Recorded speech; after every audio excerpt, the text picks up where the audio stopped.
2026 में ऑपरेशन सिंदूर 2.0 की शुरुआत होगी।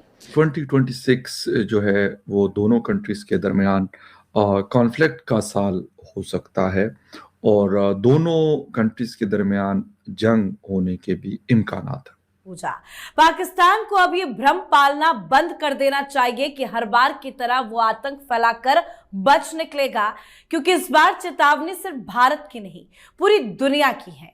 जी हां, काउंसिल ऑन फॉरेन रिलेशंस की रिपोर्ट ने पाकिस्तान के चेहरे से नकाब उतार दिया है। पाकिस्तान और भारत के बीच में एक और आर्म कॉन्फ्लिक्ट हो सकता है वाली सिचुएशन में है, लेकिन इसमें अफगानिस्तान का भी रोल बताया गया जो मेरे ख्याल में पाकिस्तान के लिए बड़ा अलार्मिंग है। इस वक्त डोनाल्ड ट्रंप जिस तरह से बार बार ये बात कर रहे हैं उससे एक चीज तो साफ लोगों को समझ में आ गई है और वो ये कि पाकिस्तान से उनको एक बार फिर शायद कोई काम। CFR कहता है कि पाकिस्तान भारत के बीच में एक आर्म कॉन्फ्लिक्ट हो सकता है और बल्कि पाकिस्तान और अफगानिस्तान के बीच में एक आर्म कॉन्फ्लिक्ट हो सकता है। तो इस रिपोर्ट से क्या मतलब और इंडिकेशंस हमें मिलते हैं? दोस्तों, भारत स्पेशल में आपका स्वागत है। अमेरिका के बड़े think tank counselling on foreign relation ने चेतावनी दी है कि 2026 में भारत और पाकिस्तान के बीच फिर युद्ध हो सकता है। CFR की report conflicts to watch in 2026 के अनुसार कश्मीर में आतंकी गतिविधियां बढ़ने से दोनों देशों के बीच टकराव की संभावना है। रिपोर्ट में बताया गया कि भारत पाकिस्तान के बीच संघर्ष होता है तो उसका असर अमेरिका के हितों पर पड़ सकता है। खुफिया एजेंसियों के अनुसार इस सर्दी में जम्मू क्षेत्र में 30 से ज्यादा पाकिस्तानी आतंकी सक्रिय है। इधर भारत पाकिस्तान के बीच 10 मई को हुए संघर्ष विराम के बाद दोनों देशों ने हथियारों की खरीदी तेज कर दी है। भारत में रक्षा अधिग्रह परिषद DSA ने हाल ही में 79,000 करोड़ के रक्षा सौदों को मंजूरी दी है, जिसमें drone, air to air missile और गाइडेड बॉम्ब शामिल हैं। रिपोर्ट में एक बड़े खतरे की ओर इशारा भी किया गया है।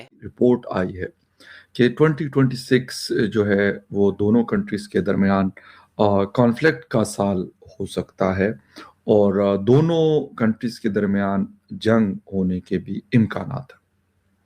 अब इसके मुताबिक एक तो ये है कि पाकिस्तान और इंडिया डायरेक्टली एक दूसरे के साथ मैं ये कहूँगा कि गुत्तम गुत्ता है या फिर कॉन्फ्लिक्ट वाली सिचुएशन में है, लेकिन इसमें अफगानिस्तान का भी रोल बताया गया जो मेरे ख्याल में पाकिस्तान के लिए बड़ा अलार्मिंग है। अच्छा, एक तो पहले बात करते हैं कि हालात 2019 जब एयर स्ट्राइक की बालाकोट में इंडिया ने, उसके बाद पाकिस्तान ने जवाब दिया, फिर इंडिया का जहाज गिराया गया। उस वक्त से लेके अभी तक अगर हम बात करें तो हालात तकरीबन ज्यादा नहीं संभले, बल्कि मैं ये कहूँगा कि जब अप्रैल में पहलगाम अटैक हुआ तो उसके बाद ऐसा लगा कि अब शायद ये ठीक ना हो और फिलहाल ऐसी ही सिचुएशन चल रही है कि हालात नॉर्मलसी का नाम नहीं ले रहे। हम मुख्तलिफ बयानात सुनते रहते हैं, Indian prime minister, defence minister, जो आर्मी चीफ हैं उनके, इसके साथ साथ जो बाकी लोग हैं हुकूमती, उनके बयानात भी हम सुनते रहते हैं। लेकिन उसके जवाब में पाकिस्तान भी कोई पीछे नहीं है कि यहाँ से कोई खामोशी है या फिर यहाँ से कहा जाता है कि चले जी नॉर्मल सिचुएशन। नहीं, यहाँ पर भी पाकिस्तान के प्राइम मिनिस्टर कहीं पे भी तकरीर करने के लिए खड़े होंगे, जो उनका वही काम है वैसे बेसिकली। उसके अंदर हम हमेशा देखते रहते हैं कि जी हमने तो इंडिया के साथ ये किया, वो किया, फलाने का, यही वाली चीज हम देखते रहते हैं और सुनते रहते हैं। अभी 2-3 दिन पहले हमने सुना कि जो पाकिस्तान के प्रेसिडेंट आसिफ अली जरदारी साहब, वो एक तकरीब से खिताब कर रहे थे लाड़काना सिंध में। वहां पर भी उन्होंने कहा कि जी आपको पता होना चाहिए कि इधर जरदारी बैठा हुआ है। चले तकरीरों की हद तक तो ये बात सही है। मैंने उस दिन भी बोला था कि रीजन में बहुत सारे मसाइल हैं, जंग के अलावा बहुत बड़े बड़े इश्यूज हैं, लेकिन बदकिस्मती से शायद दोनों तरफ इस पे बात उस तरीके से नहीं होती जो होनी चाहिए। इंडिया में भी यही दिखाया जा रहा है, बताया जा रहा है कि भाई हम सुपीरियर हैं, कोशिश की जा रही है। आई वांट टू अंडरस्टैंड कि ये एक्चुअली इससे क्या मतलब समझा जाए।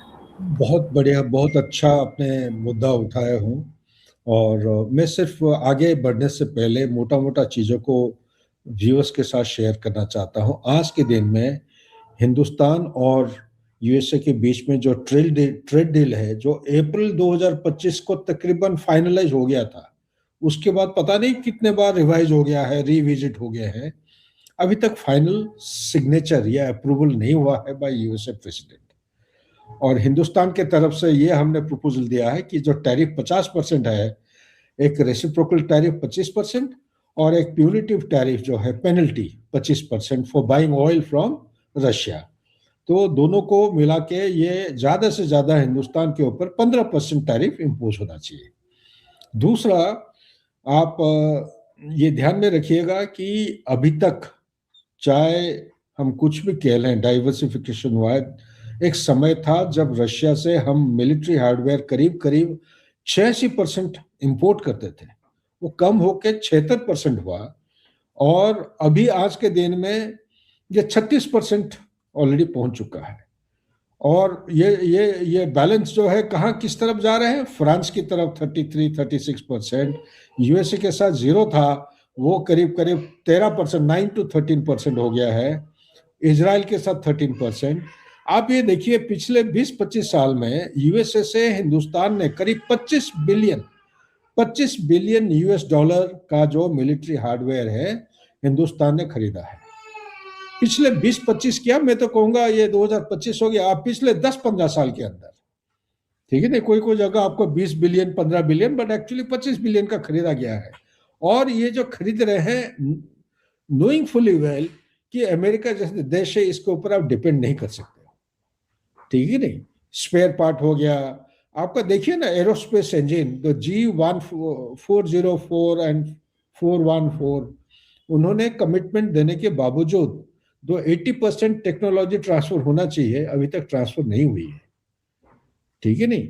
1 या 2 इंजन आ रखे हैं, लेकिन टीओटी जो है वो 80% करेंगे, वो 80% क्या 10% तो कर लें।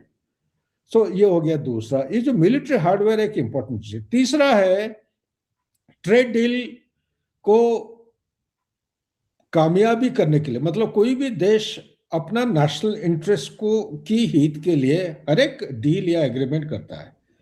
डोनाल्ड ट्रंप का जो माइंड है वो बिजनेसमैन है और जीतना चाहता है, ही इज अ विनर, ठीक है ना, हारने के लिए कोई भी चीज में वो तैयार नहीं है।